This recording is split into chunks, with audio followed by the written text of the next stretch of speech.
हे guys, good evening. Myself Rahul Mittal, bike trainer. आप सभी friends का मेरे यूट्यूब चैनल पे हार्दिक स्वागत है, अभिनंदन है। आप सब कैसे हैं गाइस? अगर आप मेरे चैनल पे नए हैं तो रेड बटन दबा के चैनल सब्सक्राइब कर लीजिए, बेल आइकन दबा के नोटिफिकेशन ऑन कर लीजिए, ताकि जो भी वीडियो मैं अपडेट करूं उसका नोटिफिकेशन आपको हर दिन मिले और हर दिन कुछ न कुछ आप नया सीख सकें।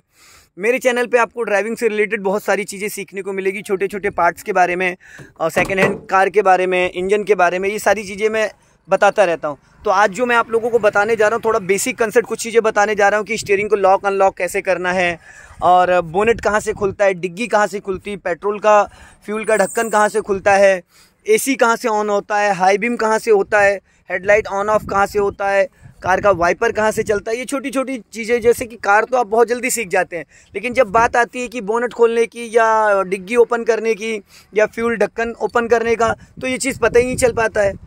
तो इसके लिए हमें क्या करना चाहिए? तो सबसे पहले चीज़, एक जो मेन चीज़ है जो मैं आपको बताऊँ, स्टीयरिंग लॉक अनलॉक, वो बहुत ज़रूरी होता है। लोगों को ये नहीं पता कि स्टीयरिंग लॉक अनलॉक कैसे होता है। तो मैं आज बताऊँगा आपको कि स्टीयरिंग लॉक करने का तरीका क्या होता है। ये मैंने की निकाल ली यहाँ से, और अभी स्टीयरिंग अनलॉक नहीं हुआ है।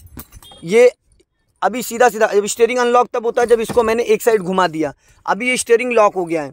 ये अब इसको लॉक अनलॉक करना है। तो अनलॉक करने के लिए हमें सबसे पहले क्या करना है, तो वो चीज़ मैं आपको बताऊंगा कि कभी भी ऐसे अगर आप की लगाएंगे यहाँ पे, कभी भी आप ऐसे यहाँ पे की लगाएंगे तो अनलॉक करने का मैं तरीका बता देता हूँ आपको क्या होता है। जैसे कि ये देखें, अभी नॉर्मली स्टीयरिंग मत घुमाओ, ऐसे ही चाबी घुमाओ।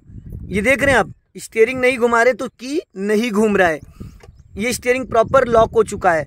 तो कुछ लोगों, एक बार ऐसे ही एक मैडम ने मेरे से कार सीखी और उन्होंने मुझे कॉल किया कि भैया मेरी गाड़ी का लॉक ख़राब हो गया, चाबी ख़राब हो गई, गाड़ी स्टार्ट नहीं हो रही है। तो कभी भी की ऐसे नहीं घूमेगी। और अनलॉक करने के लिए आपको क्या करना है, स्टीयरिंग को हल्का सा घुमाते हुए, स्टीयरिंग को हल्का सा हिलाते हुए, अब देखो अनलॉक हो गया है, ठीक है। और लॉक करने के लिए वापस की निकाल लो पुश करके, और अभी लॉक नहीं हुआ है, अभी ये लॉक नहीं है। अभी स्टीयरिंग को एक साइड लेफ्ट या राइट कहीं भी घुमा दो, ये लॉक हो गया, ठीक है। अब चाबी अगर लगाएंगे और स्टीयरिंग को नहीं घुमाएंगे तो अनलॉक नहीं होगा। चाबी घुमाने के साथ साथ आपको स्टीयरिंग को भी अनलॉक हो गया। स्टीयरिंग लॉक करना बहुत ज़रूरी होता है, कि ताकि कई बार ऐसा होता है ना कि अगर लॉक नहीं है तो आपकी गाड़ी उठ सकती, गायब हो सकती है, क्योंकि अगर स्टीयरिंग लॉक नहीं है तो ये कपलर खोल के और इसको स्टार्ट किया जा सकता है। और जो इसका बोनेट खोलने का जो तरीका है, वो यहाँ से एक पॉइंट होता है, देखिए ये आपको दिख रहा होगा। अगर ये बोनेट खोलने का तरीका, इसको यहाँ से ऐसे ओपन करेंगे, क्लियर हो गया। और उसको करने के बाद फिर इसको बोनेट को ऊपर उठाना होता है। यहाँ पे एक बटन होता है, ये अगर आप देखेंगे तो ये रहा, ये चीज़ जो है, ये इसको ऐसे ऊपर उठाएंगे इस तरीके से और ऊपर बोनेट उठा देंगे, ये बोनेट ओपन हो गया। उसके बाद ये इसकी रॉड होती है, इसको इसमें लगा देना है और ये प्रॉपर तरीके से बोनेट आपका ओपन हो गया है। ये जो बेसिक चीज़ें होती है, अगर इस क्लिप को ऊपर आप ऐसे नहीं करेंगे तो वो बोनेट वहाँ से उठेगा नहीं, क्योंकि इसमें लॉक फंसा होता है। ये चीज़ जो है ये इसमें अटकी होती है ये चीज़। तो उस क्लिप को उठाने के बाद ही, और इसको बंद करने के लिए आपको ये यहाँ से ऐसे इसको वापस इस रॉड को इसमें फंसा देना है, इसमें फंसा देना है, ताकि ये हिलेगी नहीं तो फिर आवाज़ आएगी। उसके बाद इसको प्रॉपर तरीके से बंद कर देना है। ये बंद हो गई गाड़ी। और डिग्गी कैसे ओपन करना है, एक तो की से भी आप डिग्गी को ओपन कर सकते हैं। इस पॉइंट को अगर आप यहाँ पे नोटिस करेंगे तो दो, एक ये फ्यूल का है, इसको ओपन करने के लिए ऊपर उठाएंगे, फ्यूल ढक्कन खुल गया, और ये डिग्गी यहाँ से, तो ये अभी यहाँ डिग्गी ओपन हो गया है। ये अगर आप देखेंगे तो ये डिग्गी ओपन हो चुकी है इस तरीके से। और एक यहाँ की से भी खुल सकता है, ये इसमें की लग जाती है, की से भी डिग्गी ओपन। और ये देखो पेट्रोल ढक्कन यहाँ से खुल गया है, ठीक है। अभी मैंने इसको बंद कर दिया और उसी को वापस, अभी ऐसे नहीं निकलेगा, उसी को वापस मैं एक बार पुश करूंगा तो ये वापस ढक्कन पुश हो जाएगा। ये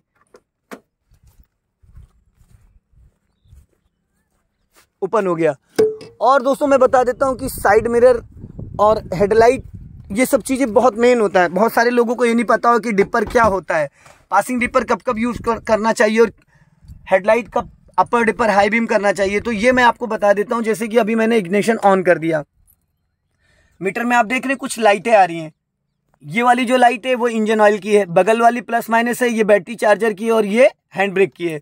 आप जैसे ही, और अभी जो लेटेस्ट गाड़ियां आ रही हैं तो उसमें क्या होता है, यहाँ पे स्टीयरिंग बन के आता है, पावर स्टीयरिंग, ABS लिख के आता है, anti braking system, seat belt का भी साइन आता है, ठीक है। और अगर कोई आपका डोर ओपन है, जैसे कि अभी ये डोर लाइट जल रही है क्योंकि यहाँ पे डोर ओपन है, जब मैं ये डोर बंद कर दूंगा तो देखो डोर लाइट ऑफ हो गई।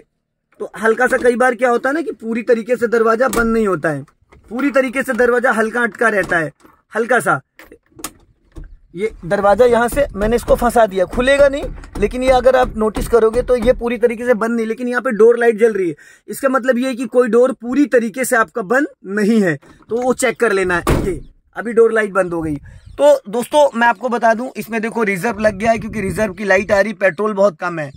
ये स्पीड मीटर होता है आपका ये वाला, और ये टेम्परेचर मीटर है। ये अगर हाई की तरफ जा रहा है, ये एच की तरफ बढ़ रहा है, तो इसका मतलब गाड़ी आपकी हीट कर रही है। और ये उसी कंडीशन में करती है जब आपकी गाड़ी में इंजन ऑयल कम हो, या फिर कहीं से कूलेंट वगैरह लीकेज हो, या कूलिंग फैन काम ना कर रहा हो। और मैं आपको बताऊं, अभी देखो इंजन ऑन हो चुका है गाड़ी का प्रॉपर तरीके से, सारी लाइटें चली गई, बस एक दो लाइटें आ रही। एक तो ये हैंड ब्रेक वाली आ रही क्योंकि हैंड ब्रेक ऑलरेडी ऑन है, अनलॉक कर दिया मैंने। अभी रिजर्व की लाइट आ रही क्योंकि पेट्रोल बहुत कम है, पेट्रोल डलाना पड़ेगा। बाकी सारी लाइटें गई। अगर वो इंजन ऑयल वाली लाइट आ जाती तो इंजन ऑयल कम है या लीकेज है। प्लस माइनस वाली लाइट आ जाती तो इसका मतलब आपकी बैटरी का जो चार्जर है अल्टरनेटर वो वर्क नहीं कर रहा है। अगर वो हैंड ब्रेक की ये वाली लाइट आ जाती, ये वाली, और ये हैंड ब्रेक यहाँ डाउन है, अनलॉक है, अगर लॉक होता तब लाइट आएगी, कोई दिक्कत नहीं। अगर ये अनलॉक है उसके बाद लाइट आ रही तो आपकी गाड़ी में जो ब्रेक ऑयल है वो कम है कहीं ना कहीं से। उसके बाद आ जाते हैं सेकंड चीज, इसको बोलते हैं हजारा स्विच। बहुत सारे लोगों को ये पता ही नहीं होता कि हजारा स्विच होता है क्या है, कब और क्यों यूज करना चाहिए। दोस्तों इसको बारिश में यूज करना चाहिए, कोहरे में यूज करना चाहिए, रात में कार को पार्किंग करने के लिए इसको ऑन करना चाहिए। हाईवे वगैरह पे अगर आप चल रहे हैं, आपकी गाड़ी में कोई इश्यू हो गया या आप साइड में चलना चाहते हो तो इस लाइट को ऑन कर सकते हैं। इसको इमरजेंसी के पर्पज से यूज किया जाता है। तो दोस्तों इसको ऑफ कर देते हैं। और उसके बाद आ जाते हैं हेडलाइट पे। कुछ लोगों को पता नहीं होता कि हेडलाइट कब और कैसे ऑन करना चाहिए। तो ये है हेडलाइट का आपका, ये इसको बोलते हैं हेडलाइट का लीवर। ये अगर आप नोटिस करेंगे, ये इसको एक बार यूं घुमाएंगे तो पार्किंग लाइट ऑन हो गई। अगर आप यहाँ नोटिस करेंगे तो ये देखो पार्किंग लाइट ऑन हो गई। इसको एक बार और ऑन कर देंगे तो हेडलाइट ऑन हो गई। अब इसमें दो मोड होते हैं, एक होता है हाई बीम, एक होता है लो बीम। ये है हाई बीम। अगर आप यहाँ नोटिस करेंगे तो ये देखो लो बीम और ये हाई बीम। ये जो एक लाइट ब्लिंक कर रही है ये हाई बीम का साइन है। सिटी के अंदर हमेशा लो बीम पे चलना होता है, जो मिडिल वाली लाइट है। अगर हाई बीम करना है तो इसको आप ऐसे नीचे दबा दो, ये हाई बीम हो गया है, और लो बीम पे ये ऑफ हो गया। और हेडलाइट बंद करने के लिए एक बार और एक बार ये ऑफ। पासिंग डिपर के लिए ये अगर हेडलाइट ऑफ भी है उसके बाद पासिंग डिपर काम करता है। कुछ नहीं करना, कुछ लोग बहुत ज्यादा ताकत लगा देते हैं जिसकी वजह से पूरी असेंबली डैमेज हो जाती है। इसको बस हल्के से ऐसे करना है, एक फिंगर यूं लगाना। अगर जरा सा भी आपने यूं कर दिया तो इंडिकेटर हो जाएगा, जरा सा राइट की तरफ कर दिया तो ये राइट का इंडिकेटर हो जाएगा। और इसको बस क्या करना है, यहाँ पे ऐसे हाथ लगाना इसके नीचे। अगर आप नोटिस करेंगे तो ये इसको ऊपर की तरह ऐसे पुश करना है। ये देखो ब्लिंक कर रहा है। सिटी के अंदर हमेशा लो बीम, एक बार पार्किंग, फिर एक बार हेडलाइट। इसको नीचे डाउन पुश कर देंगे तो हाई बीम, बीच में मिडिल में लो बीम, ऊपर डिपर। उसके बाद आ जाते हैं वाइपर पे कि वाइपर को कैसे यूज करना चाहिए, कब और क्यों यूज करना चाहिए। तो दोस्तों ये है वाइपर ब्लेड का साइन। तो यहाँ पे देखिए इसमें बैक साइड में भी वाइपर, अगर बैक साइड का वाइपर आपको चलाना है तो ये आपको इस तरीके से यहाँ से ये अगर आप लेते हैं इस तरीके से तो ये इसको एक बार यूं कर देंगे तो अभी बैक वाला वाइपर ऑन हो गया है। ये देखेंगे अगर बैक वाला वाइपर ऑन हो गया है, ठीक है। और ऑफ करने के लिए ऑफ कर दिया। फ्रंट वाइपर ऑन करने के लिए इसको एक बार ये नीचे कर दिया, फ्रंट वाइपर ऑन हो गया। स्लो मोशन में चलेगा, बहुत स्लो मोशन में, धीरे धीरे। अगर फास्ट और चलाना तो एक बार और डाउन कर दिया, अब कंटिन्यूस चलेगा। और डाउन करना है तो ये कंटिन्यूस चलेगा, बहुत फास्ट। अगर आपको वाइपर को वाटर के साथ चलाना, नॉर्मली आप चलाते हैं बारिश में ऐसे, अगर सूखी गाड़ी मान लो बारिश नहीं हो रही तो इसको ऐसे पुश करके, इधर देखेंगे ये चीज, इसको ऐसे ऐसे ऐसे पुश करना है और उसके साथ वाटर निकलता है। वाटर के साथ सूखा वाइपर चलाएंगे तो स्क्रैचेस पड़ सकते हैं, लेकिन वाटर निकलेगा इसको पुश करने के लिए। जब आप ऐसे पुश करेंगे ये इस तरीके से देखो वाटर निकल रहा है ये। और नॉर्मली वाइपर चलाना है, वाटर नहीं चाहिए तो उसको पुश मत करो इस तरीके से, ठीक है दोस्तों। उसके बाद आ जाते हैं हम लोग एसी को कैसे ऑन करना है, एसी का कौन सा मोड कैसे रखना है। ये देखिए ये होता है इसका एसी का फैन, इसको हमें एक बार ऑन करना है। अभी 1 नंबर पे ये एसी का ब्लोअर ऑन हुआ है, एसी नहीं ऑन हुआ है। अब ये स्विच हम पुश कर देंगे तो ये एसी ऑन हो गया, यहाँ ग्रीन वाली लाइट जल रही है। अभी 1 नंबर पे एसी ऑन हो गया। और अगर हमें थोड़ा हवा तेज चाहिए तो इसको 2 पे कर दिया, और ज़्यादा तेज़ हवा चाहिए तो हमें 3 पे कर दिया। अगर आपने ये फ़ैन ऑन कर रखा है और ये बटन नहीं ऑन है तो एसी नहीं काम कर रहा है आपका सिर्फ ब्लोअर काम कर रहा है, एसी काम नहीं कर रहा है, सिर्फ पंखा चल रहा है, फ़ैन चल रहा है। तो ये स्विच ऑन करना ज़रूरी है। उसके बाद आ जाते हैं हम लोग, ऑफ थोड़ा कम कर दें। अगर हमें हवा चाहिए फ्रंट में यहाँ पे, तब तो इस मोड पे रहेगी। अगर हमें हवा चाहिए पैरों में, तो ये जो आप देख रहे हैं ये मेन, इस पे हम ले आएंगे इसको। अभी हवा पैरों में आ रही है और सिर्फ ओनली पैरों में हवा चाहिए तो इस पॉइंट पे हम कर देंगे ये। अब सिर्फ हवा पैरों में आ रही है, नीचे वाला ब्लोअर ऑन हो गया, फ्रंट में हवा नहीं आ रही है।